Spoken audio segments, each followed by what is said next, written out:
In the house! You're surrounded! If you don't walk out that door unarmed in 10 seconds, we open fire!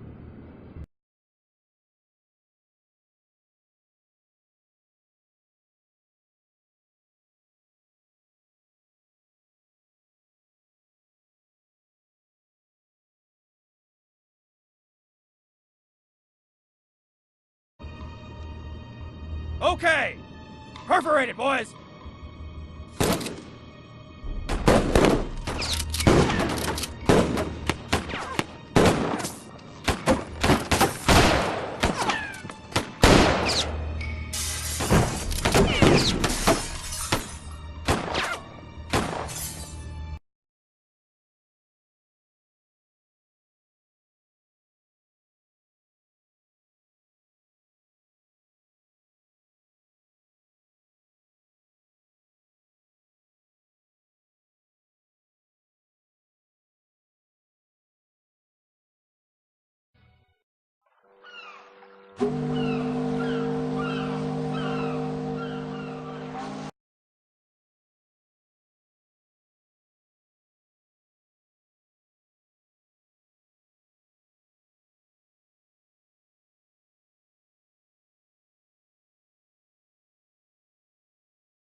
Monsieur Poirot?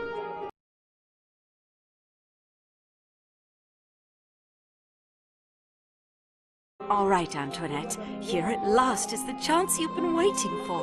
Your fate is in your own hands.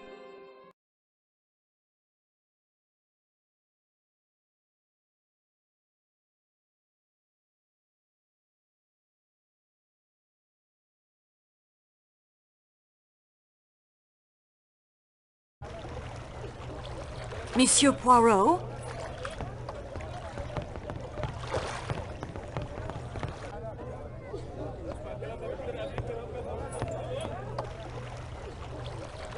Barrels of olive oil, molasses, and fruit preserves. Sakeki Station, one of the most beautiful in all the world. The Bosphorus, one of the great waterways of the Orient.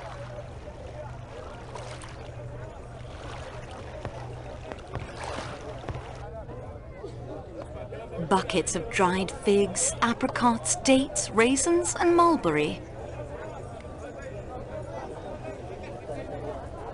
This stall sells knives and cutlery of all kinds, even razor-sharp scimitars. I do not have time to browse. I must get to the station.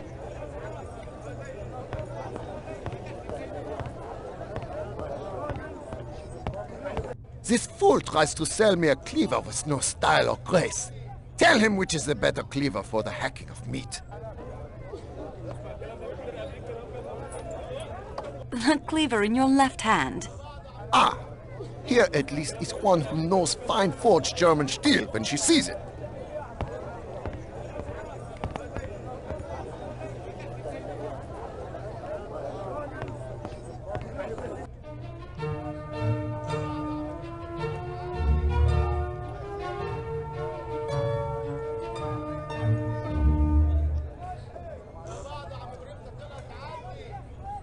Fine hand-woven carpets and rugs.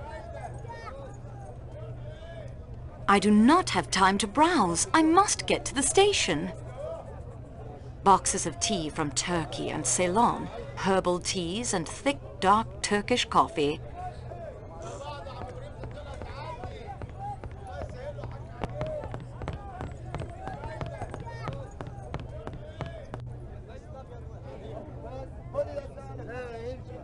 What is that goat eating? Boxes of tea from Turkey. Monsieur Poirot?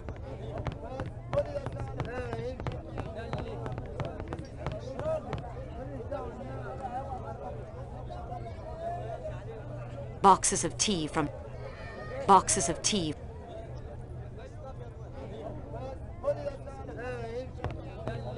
Now see here, Foscarelli, I've done my fair share of traveling. I'll tell you, Kataya tiles are the finest made in Turkey. And I tell you, it is the enamel tiles from Iznik. These are the oldest and the most beautiful of the Ottoman Empire. Well, they are quite impressive, to be sure, but the Kataya tiles are more beautiful. I'm sure there are examples sold here in this bazaar that would prove my point. Gentlemen, please, may I get by? What have we here? Young lady, settle the dispute. You know the famous enameled ceramics? Yes, of course, I live in Istanbul, but... We have to wait here for our porter. Find us an example of a Kataya tile. And an Iznik. Just borrow them for a second. No need to buy any. I don't have time for this.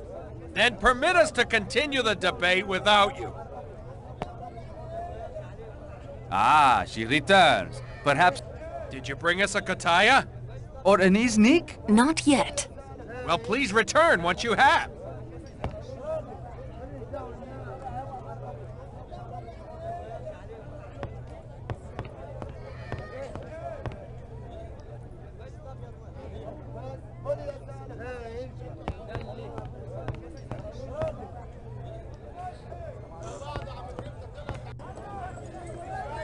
Furniture and household goods, all handmade with outstanding Turkish craftsmanship.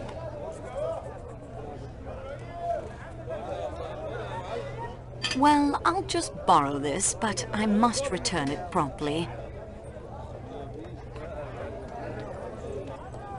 Fine hand-woven...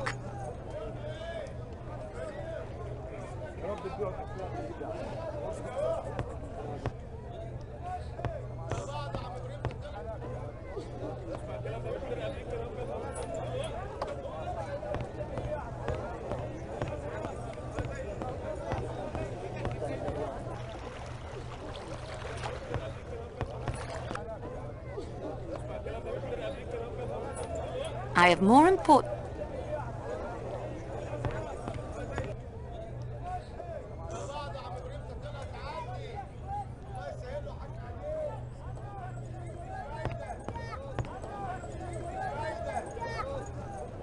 This stall displays intricately hand-painted Kataya bowls.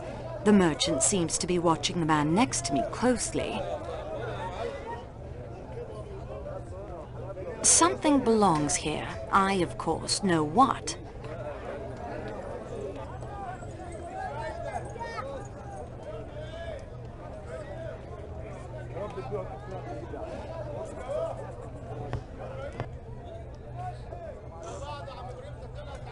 Boxes of tea.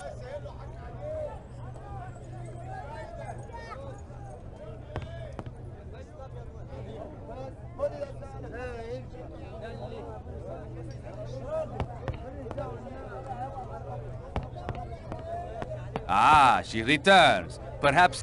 Did you bring us a Kataya? Or an Iznik? Here is a Kataya bowl. It is the best, of course. There. What did I tell you? Thank you, young woman. Now we can turn our attention to more important things, like those fountains we were discussing earlier.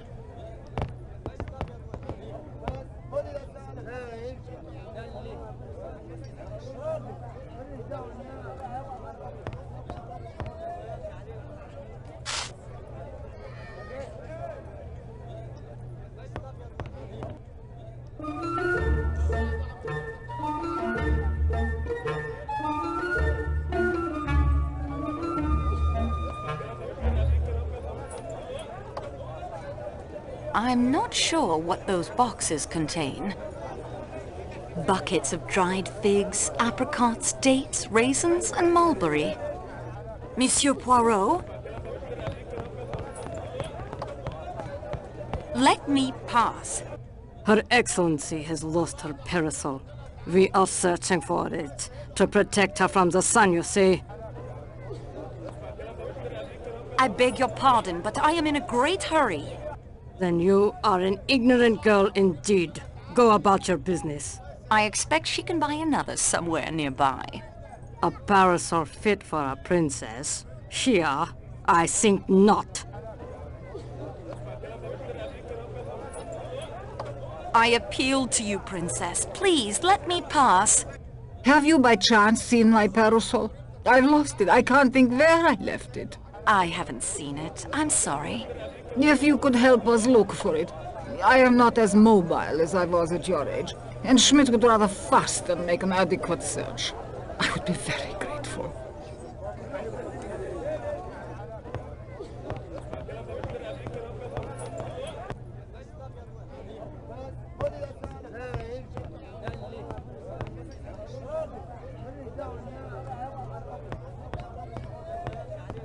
This is neither the time nor the place.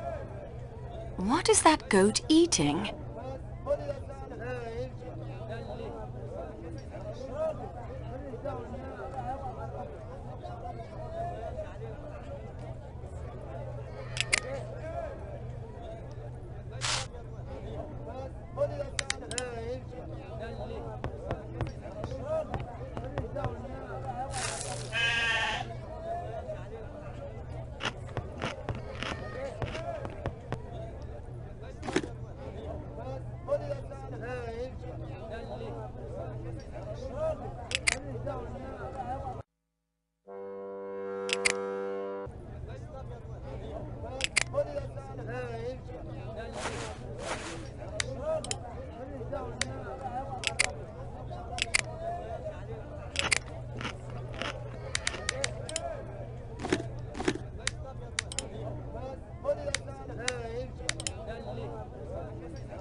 Could this be the parasol?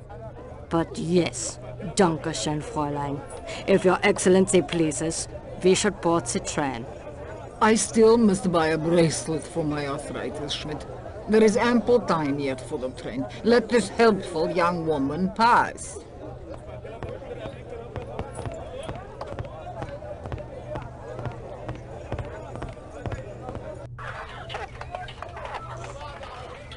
I'm not sure what those boxes contain.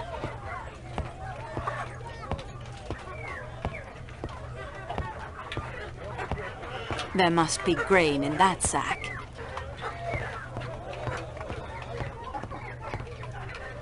Oh, please, European miss. I have the train to Calais to catch, but I am so turned about in here. The heat, the foreign peoples. I pray for a guide, but it's frivolous and weak, and I know, and God rightly does not grant these prayers.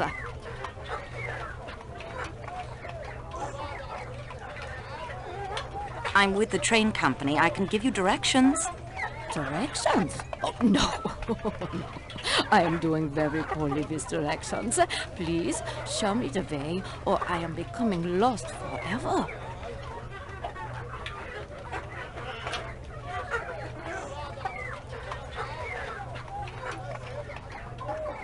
Very well, but I'm in a hurry. Please, try to keep up. Oh, thank you. Yes, take me to the train, please. I must not be missing the train that leaves Istanbul on this day. I am Greta Olsen, matron to a small missionary school near the port of Gemlik.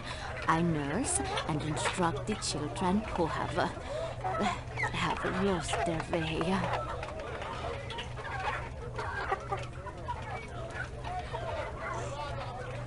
She's quite intent on following me to the platform. As an official train representative, it is in my best interest to oblige her.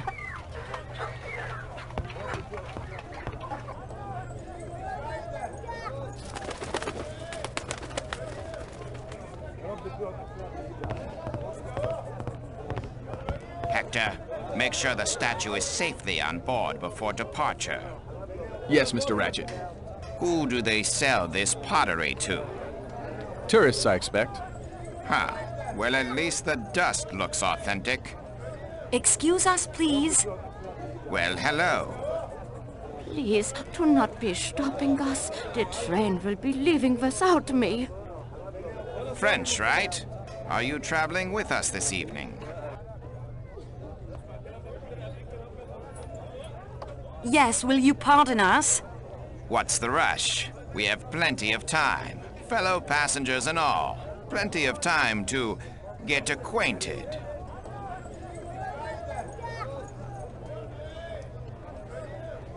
I am an official of the train line with official business to see to. Sounds very official.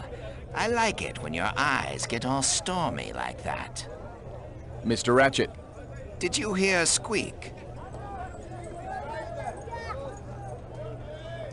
Must I summon the police? No, there's no need to do that. I'm sure we'll be seeing each other again.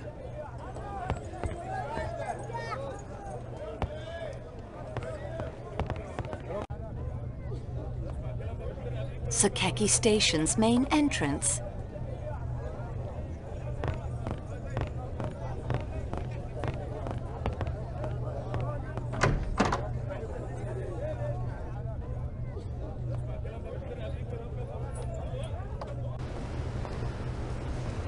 Sakeki is more than a train station. It is a work of art, all its own. Sakeki is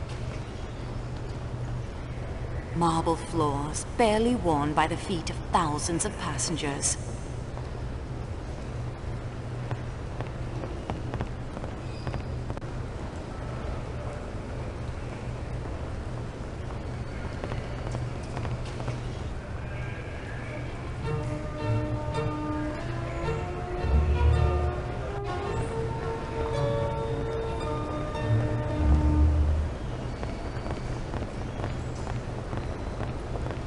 Mary.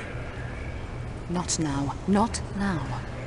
When it's all over, when it's behind us, then... Well, what are you waiting for? Don't let us stand in your way.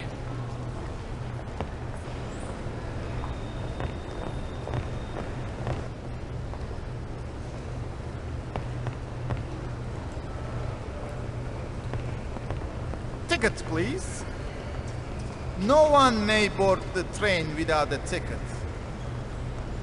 I must be making an inventory of my possessions. Everything. It gets lost.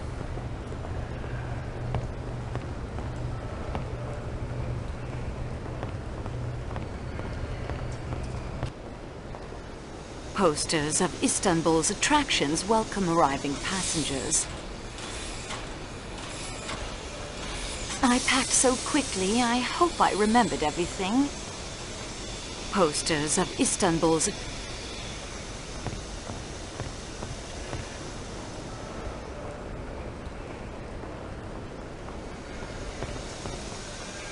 But I must travel this evening to London. It is of the most importance. My friend, Monsieur Bou, director of the line, assured me of a room aboard the Calais coach. I am sorry, monsieur. It is incredible. It is off-season, yet the world elects to travel tonight. Not a single room remains. Pardon me, messieurs. I'm Antoinette Marceau from the Istanbul office. Are you quite well, Mademoiselle Marceau? You are flushed and winded. I'm fine, really. It was something of a chore to catch up to the train. But the train, it does not move.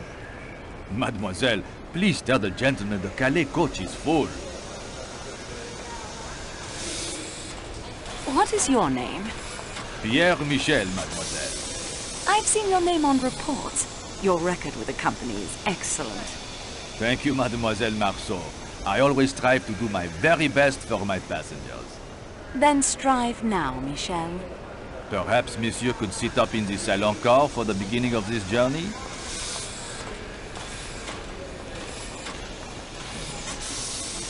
Please give Monsieur Poirot room 16. It is taken, mademoiselle.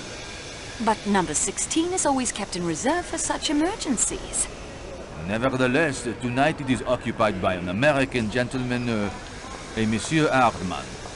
He does not sound like someone to be trifled with. We must find a room for Monsieur Poirot. Mademoiselle, if I could construct an additional compartment, I would. Let me see your passenger manifest, please. I have an extra plan of the Calais coach with all the passengers listed. Take it by all means.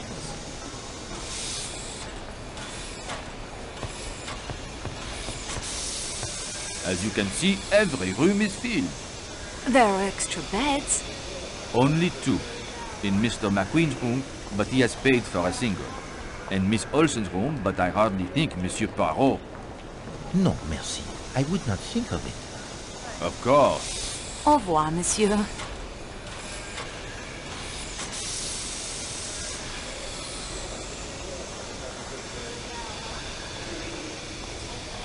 I have a fascination for crime, Monsieur Poirot. You enjoy the study of it, I hope, not the committing. Oh, the study, the gathering of clues, the questioning of suspects. Merely what the Americans call the footwork. Legwork, I believe, monsieur. As you say, I prefer the detection that occurs here. The little gravesend. My scrapbook contains many accounts of your cases.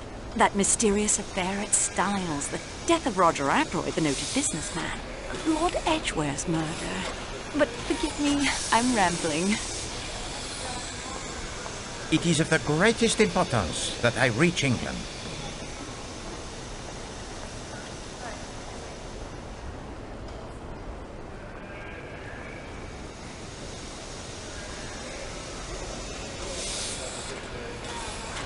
Give Monsieur Poirot my room. I will be quite comfortable in the salon car. Mademoiselle Poirot, he will not hear of such a thing.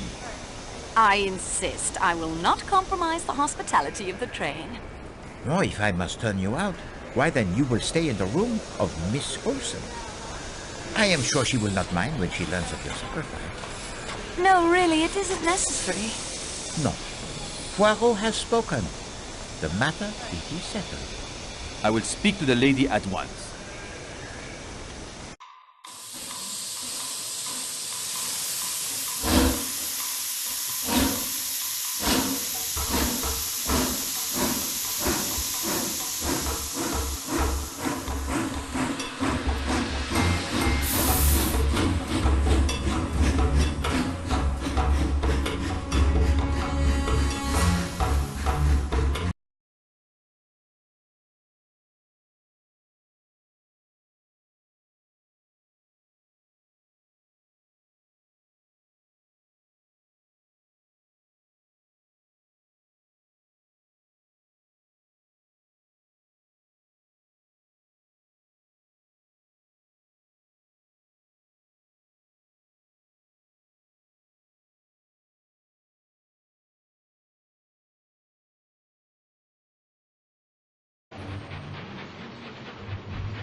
Loin of this, leg of that. I am not eating the flesh of the animals. In America, if it has fur, we either eat it or wear it. As my daughter always says, there's a lot America could teach people in other countries, if they'd only wake up and listen. She says one day you'll be able to go into a restaurant in Istanbul and order a hamburger. What do you think of that? Why would you want to do such a thing? Why? Everybody wants a taste of home. I expect the Turks would agree with you. Exactly. That's what my daughter says. It's only a matter of time and Turks will love hamburgers. You will be sufficiently amiable to place in my compartment a bottle of mineral water before I retire this evening. Certainly, Your Excellency. For dinner, I shall have chicken cooked without sauces. Also, some boiled fish. I am very sorry, Your Excellency. There is no chicken or fish on the menu. Oh. Is he chef for this journey? The German? Oui, Your Highness. The cooking of Monsieur Klaus is admired all over Europe. It is a coup that the train has secured his services. No doubt. Very well, I will have lamb. Again, without sauces. You've got to put it over big, whatever you're selling. Sure, that is what I say all the time. With motor cars, it is no half measures. This steak is excellent. The pork is also very nice. Say, we haven't been introduced. That is very true. We haven't. You are not eating. I haven't much appetite this evening. How could I be so lucky to have found you? You found me? Only after I'd chased you across 3 continents. The statues in the baggage car? Yes, I saw them loading the crate myself. They were very careful. Huh. They better be. If it's damaged, I might enjoy owning a railroad. Who knows? You travel often by train in your profession, mademoiselle?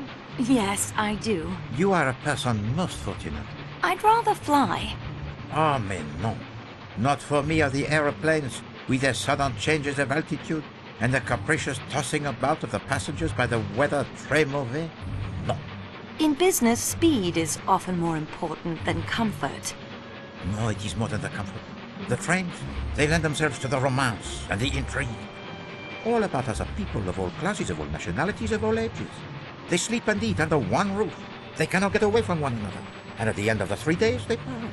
They go their several ways, never perhaps to see each other again. For a few moments only, the skilled detective has the chance to study his fellow travelers, to watch their little stories unfold beneath the microscope of the trained eye. Tell me what you see. You as well, mademoiselle. We will make the little game of it, n'est-ce pas?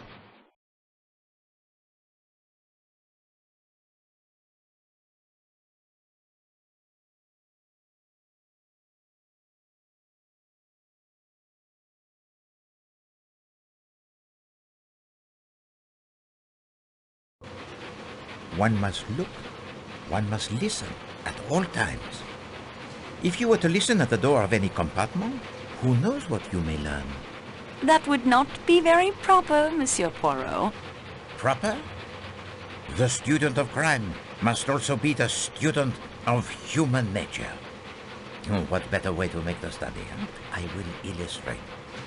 Mademoiselle Marceau, you are facing the entire car, whereas Poirot, he sits with his back to most and is only observed upon entering.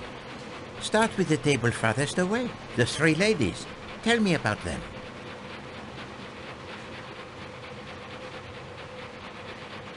One is a Swedish missionary from a school near Gemlik on the Bosporus. She is also very uncomfortable in unfamiliar surroundings and gets lost easily. That is truly wonderful. How did you arrive at this? I helped her find the train inside the train station.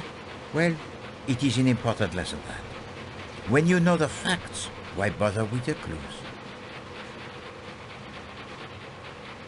The older woman with the loud voice is American. Even with the length of the car between us, one can tell that. Well, it is true what you say. And yet, she seems to be a woman quite amiable and without malice. The younger woman is British from her accent. She seems very capable and down to earth. If we'd been at school together, I believe we would have been friends. Oui, she has a strong character, that one. Perhaps the strongest among us. But she is a mystery nonetheless. Why do you say that? You observed her embrace of the most passionate kind with a proper English gentleman this afternoon? Yes, I did. Very un-English of both of them. As you say. And yet now she sits at another table, indifferent to him and his glances. Lovers quarrel? What can have happened in so short a time for the lovebirds to fly from the light into the darkness? A good beginning. And what is there to say about the tanned British gentleman?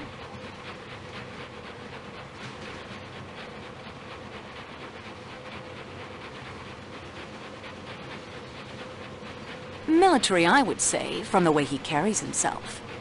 Very good.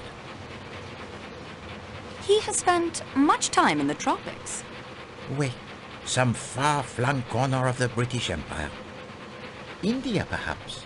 He's not as proper as he looks. Or he is so in love, it breaks down all the inhibitions. They are married, but not to one another. What did she say to him? Huh? Not now. Not now. When it is behind us, then. They are waiting for the divorce to be final. Perhaps. Tan, military, or posting in Egypt, perhaps, or India. And now the grand lady who sits alone. I'd say royalty, a princess. Russian, probably. Oh, no. You will not play the same trick on Poirot twice. Alors, she too you have met? I did a small service for her earlier today. She has the very grim exterior, that one, but there is something about her, huh? A twinkle in the eye, perhaps? No. I think she is not quite so much the dragon as she appears. Alors, and across from her sits? Hildegard Schmidt. Yes, I met her too. Quite unpleasant for a lady's maid. They're usually such mild creatures. Vraiment. She also has sent her plate back to the chef twice for adjustments. Very particular about the cuisine. It would be nice if the menu was more varied. We march. This large table nearest the kitchen now, with the three gentlemen. What can you see? The Italian sells motor cars. He's very enthusiastic about cars in general. Oui, a salesman to his very soul, I would say. The American appears to be a commercial traveler of some sort. Oui, he carried the sample case when he boarded the train. Yet, I wonder. The case, it was quite small. Yet he seems very fit, does he not? The suit of such questionable taste, he can barely contain the muscles. Can't a commercial traveler be athletic? C'est possible. The Englishman is very quiet. He certainly does not share the enthusiasm for conversation of his companions. A superior sort, with a disapproving expression. That suggests nothing to you? I'm afraid not. A gentleman's gentleman, as the British would say. A valet. Yes, I can see him pressing trousers and shining shoes. And now, as discreetly as possible, observe the young couple directly behind me. Her dress is exquisite, very expensive. And the jewels. Ah, she's lovely. The kind of woman a man would marry and lavish gifts upon. It is very romantic, is it not? And yet I detect the melancholy in your voice, mademoiselle. I'm sorry. I expect it's jealousy. I grew up in Jucar, a small town near Avignon. My parents wanted me to stay in Jucar and marry well, but I rebelled. Ah. Have you never rebelled, Monsieur Poirot? These days, not so much, I fear. Rebellion, it is for the young. I went to England too, to university, then out here to Istanbul. I wanted to get as far away from Jucar as I could. I wanted mystery, adventure, romance. I became a clerk. No mystery, no adventure, and certainly no time for romance. Poirot is not so much the expert on romance. Yet mystery and adventure may be closer than you think. The man is very handsome, aristocratic. He dresses as an Englishman, but his accent is Hungarian, I think. Oui, a diplomat, I believe, fiercely in love. Fiercely? The man who makes the unwanted advances to his young wife would suffer for it. And now, to the last table, where the older gentleman has been glancing this way throughout dinner. The older man's name is Ratchet, an American. Very coarse and brutish, despite the fine clothes and table manners. He forced his attentions on me in the bazaar today. I think he's been trying to renew the attempt all through dinner. He keeps looking this way. Most would see the smiling round face with the pink cheeks and the brilliantly white teeth that are false and say, there sits a benevolent personality indeed. There is no smile in his eyes. No, there is a dark fever in them. Not a benevolent man, not a nice man at all. And forgive me, mademoiselle, but I do not think that he has been watching you. Poirot is the unfortunate victim of his interest this evening. The younger American man is named Hector something. I like him. He seems very open and pleasant. He's Mr. Ratchet's secretary, I believe, but I don't think he's very happy in the position. Perhaps an acquaintance worth cultivating for an attractive young lady traveling alone? Monsieur Poirot, I would never be so forward. Oh, but it is 1934, mademoiselle. Young ladies are forward, even those from Juka. Hector, I'm not having dessert.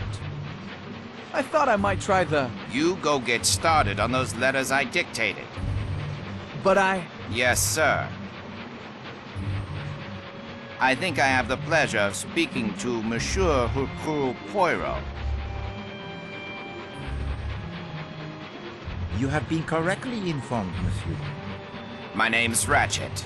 In my country, we come to the point quickly. Mr. Poirot, I want you to take on a job for me. It means big money. Big money. I'm a rich man. Rich men have enemies. I have an enemy. Only one enemy? Just what do you mean by that? Monsieur, in my experience, when a man he is in a position to have, as you say, the enemies, then it does not usually resolve itself into one enemy alone. I appreciate your point. Enemy or enemies, it doesn't matter. What matters is my safety. My life has been threatened, Monsieur Poirot. I'm used to taking pretty good care of myself. I'm not the kind of man to be caught napping, but you'll be extra insurance. I regret, monsieur. I cannot oblige you. Name your price. I have been very fortunate in my profession, monsieur. I have made enough money to satisfy both my needs and my caprices. I take now only such cases as interest me. What's wrong with my proposition? If you will forgive me for being personal, I do not like your face, Monsieur Ratchet.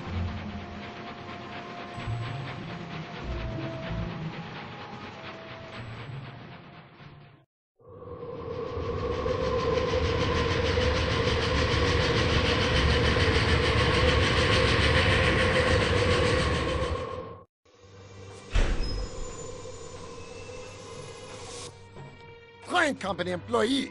I have checked the baggage car for the supplies I ordered to be delivered here in Belgrade. There is no bacon. I will not make a breakfast tomorrow without the bacon. My reputation is at stake. Find me my bacon or I leave the train here and you can cook all the meals yourself.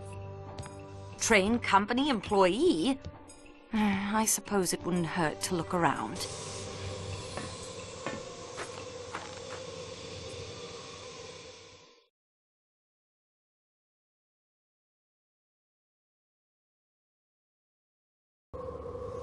Belgrade.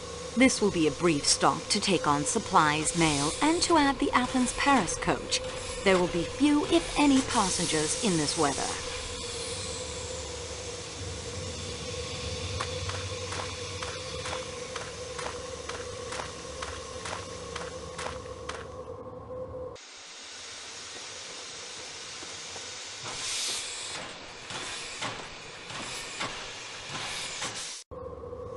Quite interesting.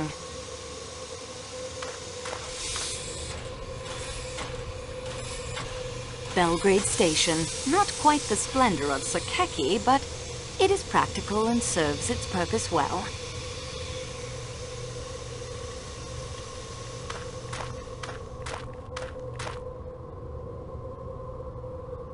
The fountain looks rather forlorn in this weather.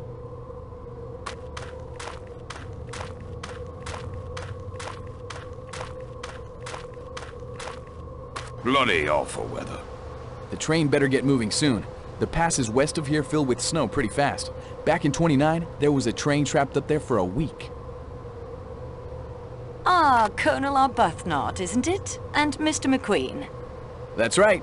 Say, you're the company representative, aren't you? I heard there was one on the train. Is there anyone in the station? Only people we've seen were an attendant and a passenger, I think. They boarded that coach they're adding to the train. Then somebody turned out the station lights. It's the Athens-Paris coach, I think. Mr. Ratchet and I travel this route quite a bit. Yes, well, I've all the fresh air I need, if you'll excuse me. I'll be getting along then, too. Don't want to hold us up.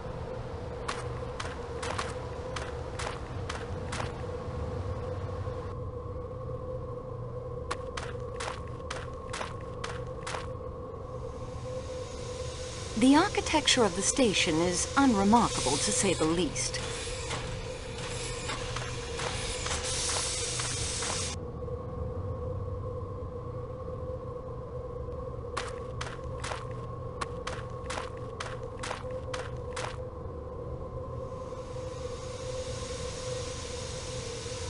The attendant I saw boarding the restaurant car came through this gate. I suppose that woman was seeing him off.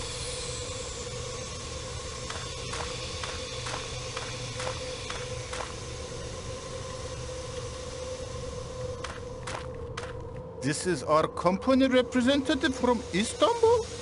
A woman? Mademoiselle Marceau, this is Tayyip, our engineer. Are you ready to go? I have been ready. I am not the slow one here. It is the Serbs. Can we reach Broad in this weather? If any engine can get us through, it will be this 460. I suppose I'll have to take responsibility if we go on. Company representative? And a woman? No, this is my train, my decision. We go.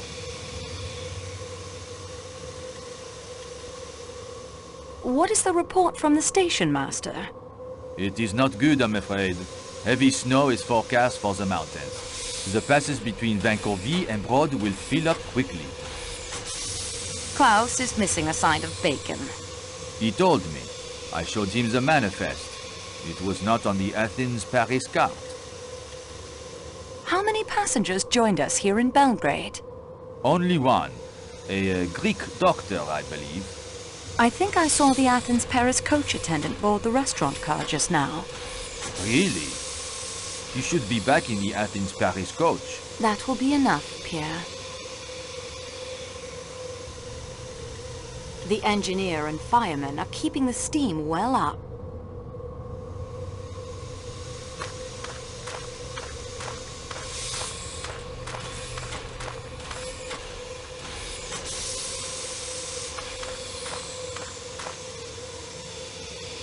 It is frustrating not to know what it says. Antoinette, you're in Belgrade. You can't read these tags.